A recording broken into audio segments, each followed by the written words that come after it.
Lecture 4.1, Properties of Light. Now, before we jump right into this and start reading, there's some stuff from earlier in your science career here at Clear Fork, starting with physical science. And if you took chemistry, there's a little chemistry involved in this also, but properties of light. So let's go back and take a look at some of the stuff we learned in physical science. Okay.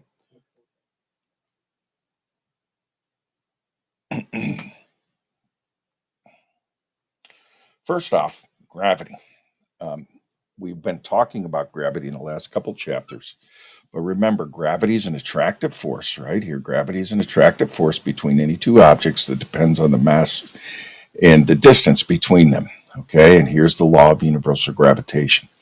But gravity is one of the four basic forces. These forces are called fundamental forces. The other basic forces are the electromagnetic force, okay, the strong nuclear force, the weak nuclear force, okay, and gravity. Remember, the electromagnetic force and gravity are both long range forces. All right, that means they never end. Okay, gravity is affected if you are on Pluto. If you're past Pluto and you're out to Alpha Centauri, these stars, the gravity of Earth is still going to affect you. It is a long range force. The electromagnetic force is the same way. You can't hide from it. It's always there. Okay. It is a long range force, and we're going to talk about that. All right. The next thing you need to remember is temperature. Remember, temperature is nothing more than a measurement of the kinetic energy in a particle. Okay. So the total kinetic energy of the particles in your body are 98.6 degrees Fahrenheit. Okay. That's the total average kinetic energy in your body. Um, so what we're looking at here is the temperature of a particle. Now remember also the kinetic theory of matter, okay? The kinetic theory of matter. Kinetic theory of matter. All matter. Now there's three main points of the kinetic theory of matter. Number one, all matter is made up of tiny particles. Those tiny particles are in constant motion.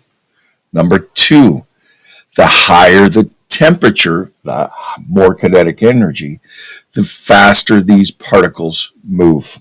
Okay? They're always vibrating. They're vibrating in place. Solids vibrate in place. Liquids can move around, and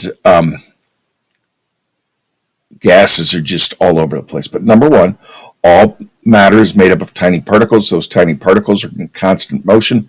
Number two, the higher the temperature, the higher the kinetic energy, the faster the particles vibrate. And number three, at the same temperature, more massive particles move slower than less massive particles.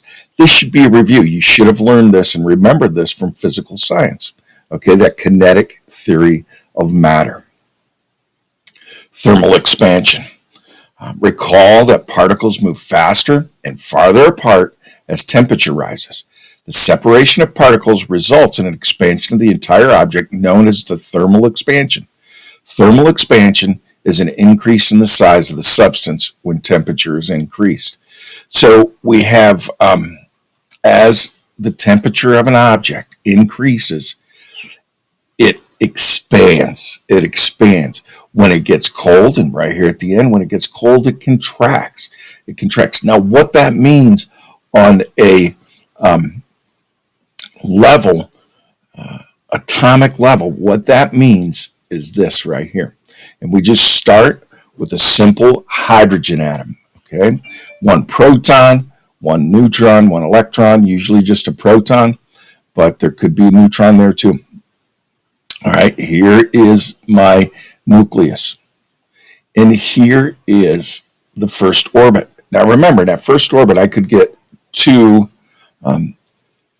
electrons. if you recall, especially if you had me, I don't know how the other teachers taught this, but if you had me for physical science, I told you, don't pay attention to energy levels in physical science, just orbits.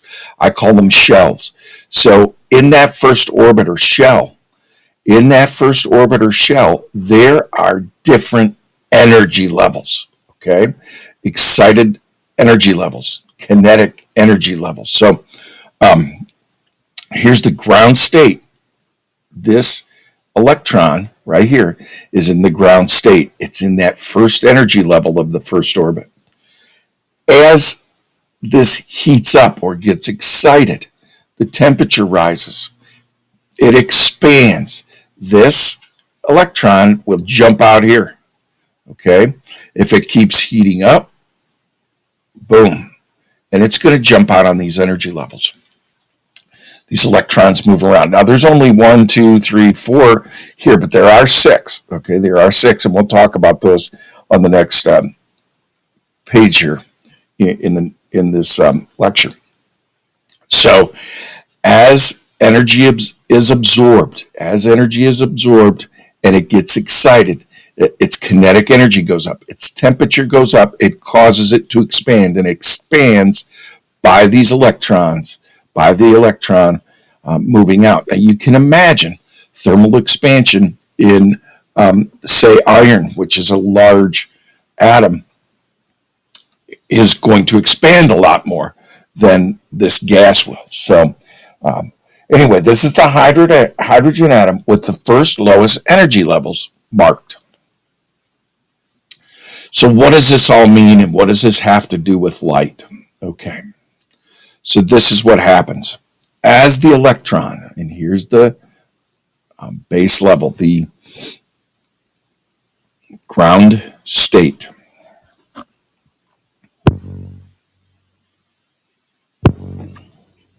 All right, here's the ground state right here. All right.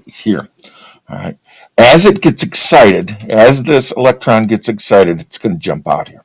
All right. Now, remember, huge conservation of energy.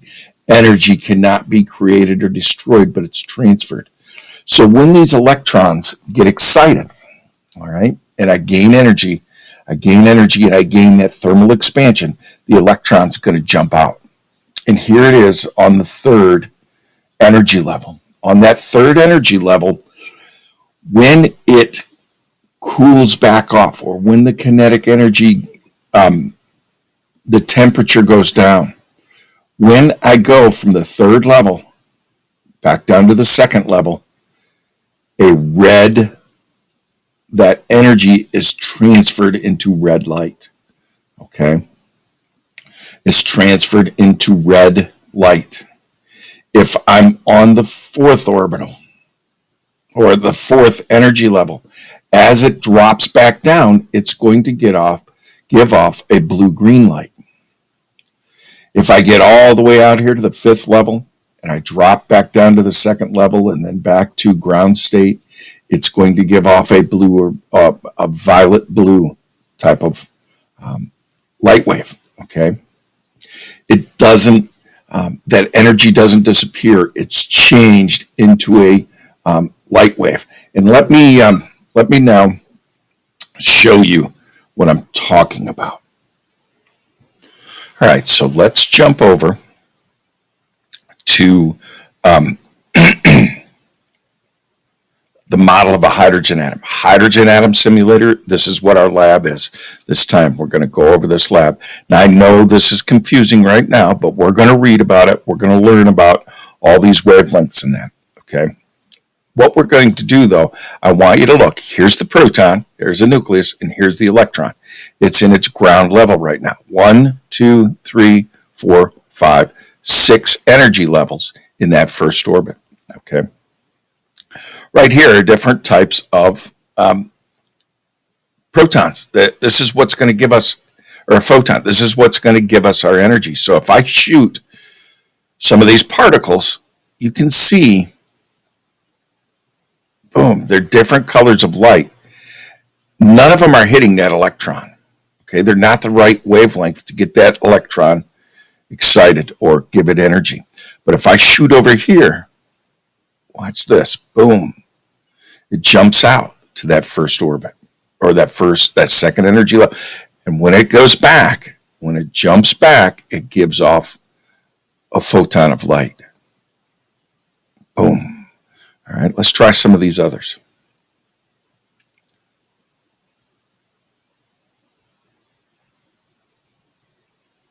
And you can see it absorbing this energy.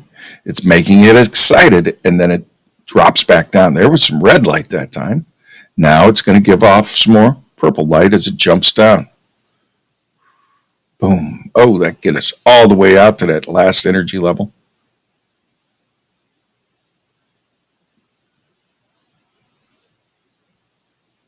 Do that one more time. And you can see the light waves it gives off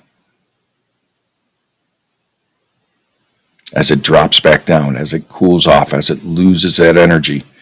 The energy is transferred into light waves. Okay, so now let's take a look at what the book says. Properties of light. Light is radiant energy. That is, it is energy that can travel through space from one point to another without the need of a direct physical link. Therefore, light is very different in its basic nature from, for example, sound. Sound can reach us only if it is carried by a medium such as air or water, whereas light can reach us even across empty space. In empty space, we can see the burst of light in an explosion, but we will hear no sound from it at all. So let's take a look here real quick about sound again to refresh your mind, refresh your memory on sound.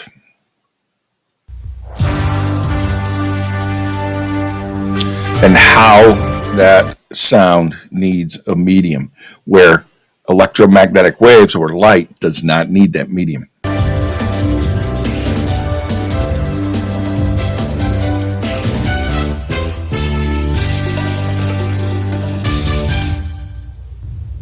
Now, let me get this straight. You're saying that an explosion in outer space is noiseless? That's right. There are no sounds in outer space. Why is that? Well, sound needs something to carry it. The thing which carries the sound, a vibration, is called the medium, and the usual medium for sound is air. In outer space, there is no atmosphere, no air, so no sound. Here, listen to this. The reason we can hear the bell is that there is air inside the jar. The sound or vibration of the bell is carried by the air out to the glass jar. Then the glass carries it to the air outside, which carries it to our ears. If we pump the air out of the jar, then the vibration or sound can't make the first part of the trip to the glass jar, so it can't reach our ears. Here, let me demonstrate. With that, the professor switched on a pump he had hooked up to the jar, and it began pulling the air out of the jar. When all of the air was out of the jar, he switched off the pump, and we could clearly hear the absence of sound. It was an eerie feeling to see the bell ringing and hear nothing. But when the professor opened a valve and let the air flow back in, the sound of the bell returned. So if there's no air, there can't be any sound.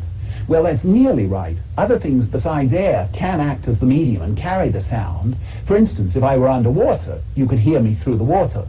Would you like to hear that? Sure. The next day, Professor Taylor took me to the CU swimming pool, jumped in the water, and asked me to hand him a mic. He warned me that although water carries sound very well, it's difficult to talk clearly underwater. And the key word for today is...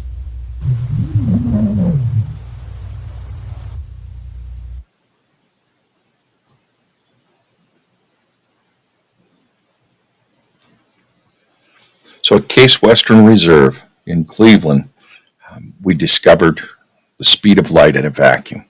All right. Now remember, light is an electromagnetic wave or electromagnetic radiation, so it doesn't need a medium. Light's capacity to travel through the vacuum of space is paralleled by another very special property, its high speed. In fact, the speed of light is an upper limit to all motion in empty space. Light travels at the incredible speed of about 300,000 kilometers per second. An object traveling at that fast can circle the Earth 7 times in a second. So imagine something being able to travel the speed of light. It could circle the Earth 7 times a second. To give us, even though that seems like a really high speed, it's not as fast as we think it is. So let's take a look at another little video here on the speed of light.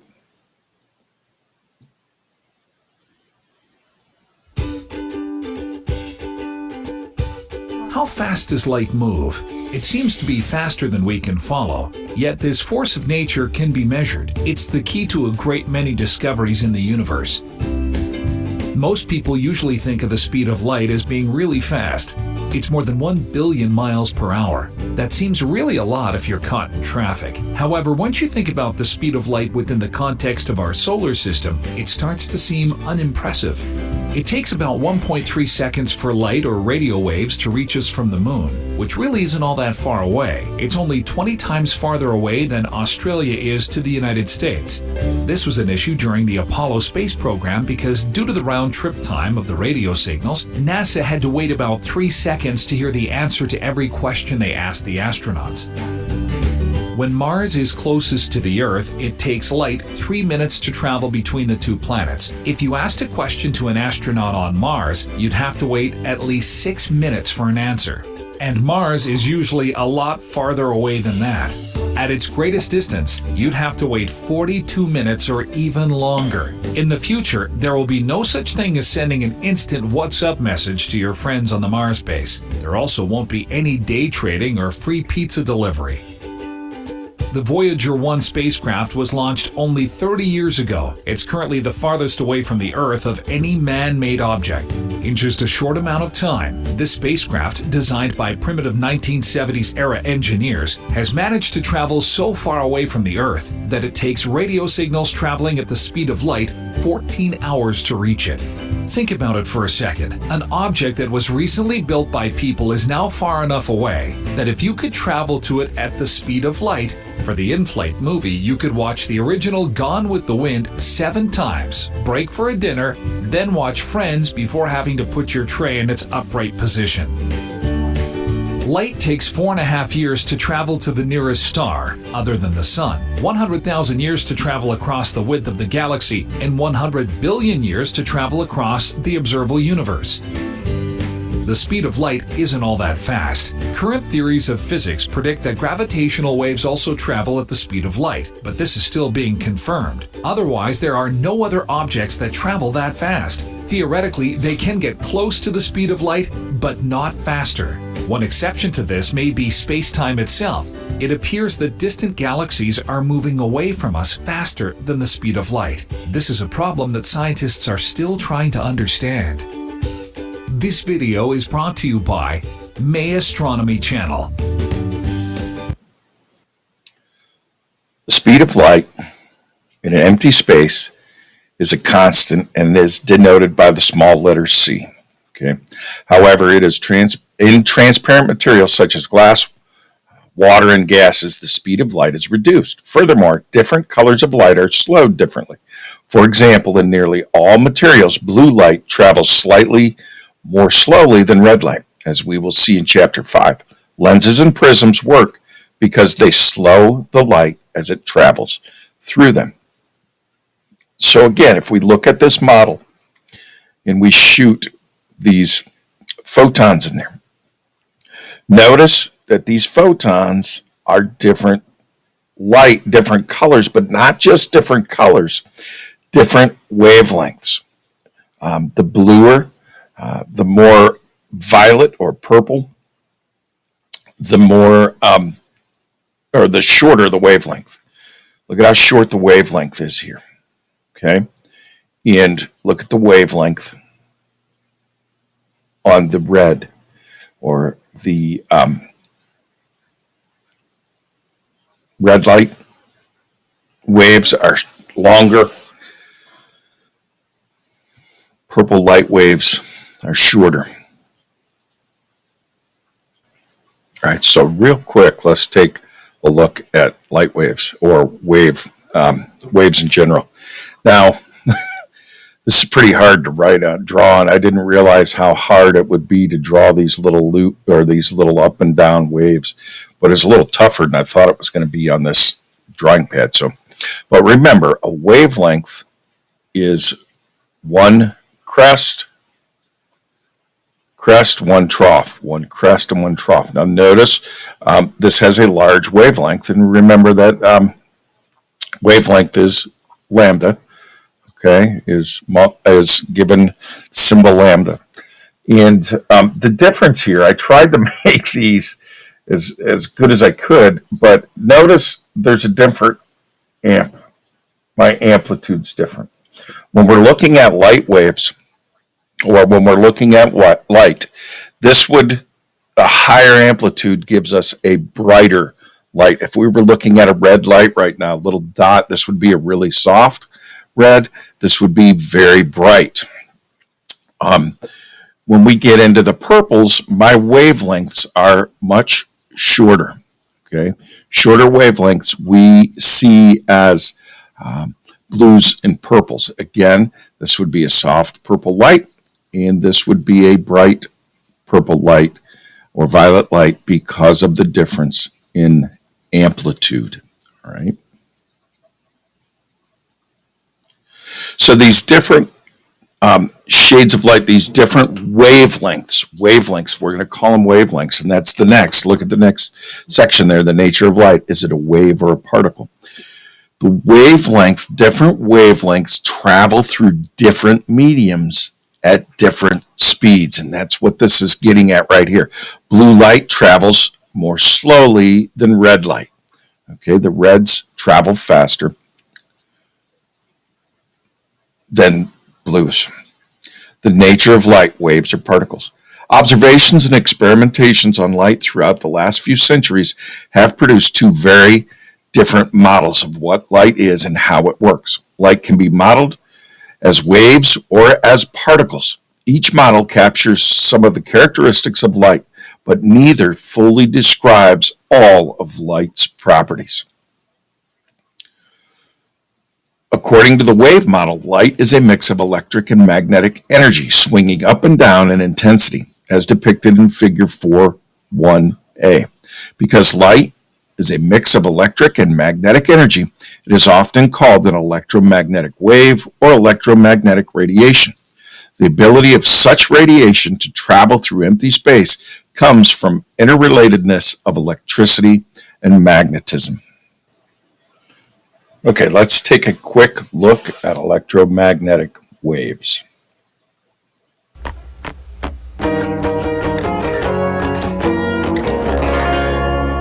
Hi, it's Mr. Anderson, and this is AP Physics Essentials, video 124. It's on electromagnetic waves, which are the oscillations that create electromagnetic radiation. And they're important. And so light is electromagnetic radiation, and therefore it's carried in these electromagnetic waves. And does light make it from the sun to the earth? Of course. And so that means that electromagnetic waves can make it through the vacuum of space. But can you hear the sun? No. And that means that the mechanical sound waves aren't able to transfer through space. If they could, scientists have estimated that the sound of the sun would be around 100 decibels. So that's about the sound of a jackhammer a few meters away. So it'd be deafening in sound. So it's a good thing that we don't hear the sun, but it's really important that we see it, that those electromagnetic waves make it here. It keeps us warm. It also allows plants to grow, and so we can survive. And so the electromagnetic spectrum is made up of these electromagnetic waves. And they go from high energy, really high frequency, low wavelength gamma rays, all the way down to long wavelength, low energy radio waves. Remember, you're only seeing a small portion of that. But the one thing these all have in common is that they're made up of electromagnetic waves. Those are transverse waves. Remember, what a transverse wave is one where the oscillations are perpendicular or at 90 degrees to the direction of the movement of the wave. And so it's not only in one dimension, we also have electric fields and magnetic fields that are perpendicular to themselves. And so we have oscillations that are both perpendicular to the direction of motion and the corresponding field. And so they can travel through anything. Electromagnetic waves can travel through medium, like light can move through water, obviously, or radio waves can move through the walls of my house so I can hear the radio, but they can also move through the vacuum of space. And so if we look at electromagnetic waves, remember, as we move towards high energy gamma rays, our wavelength is decreasing, but our frequency is increasing. So radio waves have these really long wavelengths around the size of a building, whereas gamma rays would be more the size of an atom itself. But if we look at how they oscillate, remember the wave is going to move in this direction and the oscillation is going to be perpendicular to that. But adding on top of that, we also have these fields. And so the direction of the wave is going to be, we'll say, from left to right in this dimension. But we're also going to have in the z dimension, we're going to have these electric fields that oscillate back and forth. And then in the y, or rather in the x, we're going to have magnetic fields that go back and forth. And so to give you a visual of what they really look like, we have these oscillations in these two dimensions, and then the movement is going to be in the third dimension. And that starts to explain why we have things like the right-hand rule when it comes to electricity. And so energy can move from point A to point B in two ways. It could move as a particle. We could shoot a particle from A to B. But the other way we can transfer energy is through a wave. We could oscillate, for example, the water here, we could oscillate it back and forth. That would create waves that could move B back and forth. Now that would be a mechanical wave because we physically have to have a medium to transfer the energy from one to another, but electromagnetic waves are not mechanical. That means they could move through the water, they could move through the medium, but they could also move through the vacuum of space.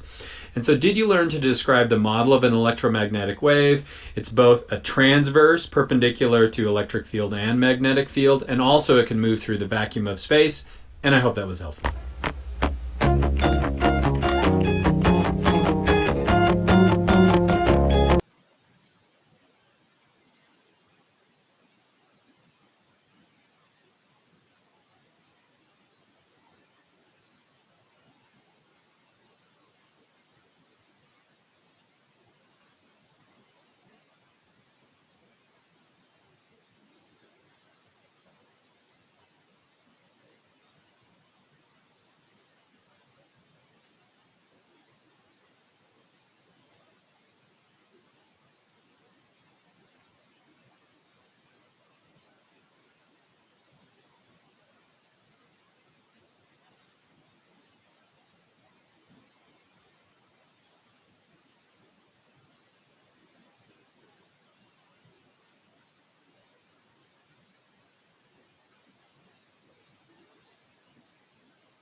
Hi, it's Mr. Anderson, and this is AP Physics Essentials, video 125. It's on photons, which are little packets that make up light. I got an email from somebody, and they said they have a touch light in their house, so you can touch it with your finger, and it goes through different cycles. But they could hit it with a UV light, and it would cycle through as well. And they wanted to know what was going on.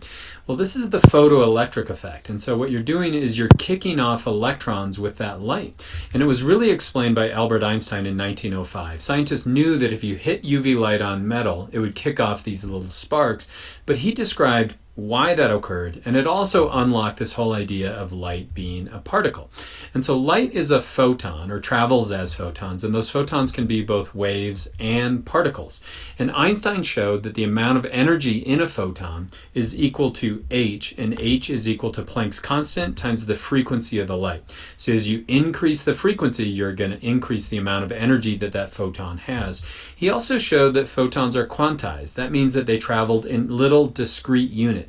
So instead of being a long wavelength stretched out, they're discrete little particles. Evidence came from spectral lines, both of emission and absorption spectrum, and then the photoelectric effect, which we'll get into in just a second. And so remember, light is made up of electromagnetic radiation, and we're just looking at one small bit of it. So it goes from really small to long wavelengths, and inversely from really low frequency to high frequency.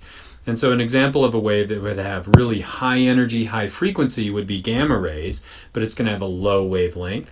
And radio waves are going to have long wavelengths, but they're going to have really low frequency. And so our model up to the time of Einstein was that it was a transverse wave, that the waves are traveling in one direction, but there are electric fields and magnetic fields that act perpendicular to that. But we thought it was one continuous wave that was able to, for example, interfere. The first piece of evidence that it wasn't was spectral lines. And so if you take hydrogen, put it inside a discharge tube, so if you take hydrogen, put it in a tube and run electrons through it, it'll give off light. But that light isn't continuous. What you're going to get are these discrete lines, or these spectral emission lines. And also, if you run light through that hydrogen, it's going to absorb the comparable wavelengths of light as well. And so that just suggests that light exists in these discrete little units. Further research showed really what's going on. And so what's happening is, as an electron moves to a higher energy level, it needs to absorb a photon to make that change. And as it falls back down, it emits a photon. And so those photons exist in discrete units, and depending on what the atoms are, you need different amounts of photons to move the energy levels higher or lower. So this is a model of the photoelectric effect. It's the PHET simulation. I would encourage you to try it. And so what you can do is you can measure the electrons that are kicked off the metal in a simple little current. And then you can change the intensity and you can change the wavelength. Remember, if we increase the wavelength, we're decreasing the frequency. And what they found is when you tried infrared light, nothing happened. But as you decrease the wavelength, therefore increase the frequency, what would happen is you'd get to one point, and then all of a sudden you get a flood of these electrons getting kicked off. And it wasn't a gradual change. It either kicked off the electrons and we generated current, or it didn't. And so what you can use is a graph of that. So what we're going to do is graph the frequency on the bottom, and then we're going to graph the amount of energy that's created. And so what we find is there's this nice linear relationship. And so as you're decreasing the frequency, you're decreasing the energy, and then there's no energy at all. And so then as we increase the frequency again, what will happen is we'll follow that linear relationship. So this is using copper plates on either side of this vacuum tube, but we could change it to something else. We could change the metal, for example, to zinc, and now we're going to change the frequency, and we see that same graph, that linear relationship between the frequency and the energy. What did that show Einstein? Well, that showed him that there was a direct relationship, and so we could figure out how much energy is being released. And so all you do is simply take the frequency times Planck's constant, and that tells you the energy of an individual photon, because it's one photon that's kicking off one electron that's generating the amount of energy that we have. And so this is our formula. Energy of a photon is Planck's constant times the frequency. As we increase the frequency, they're increasing the energy.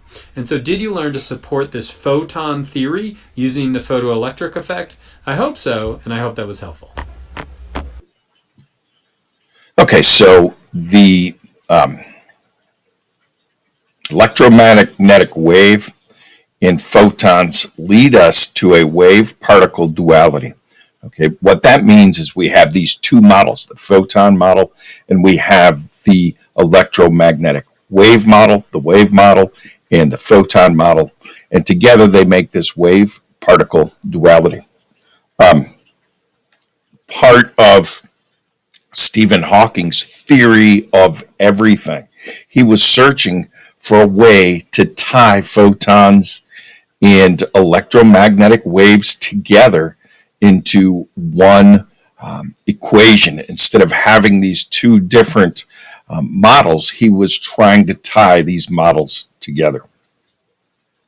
We're going to stop right here at Light and Color, and we will pick up here tomorrow.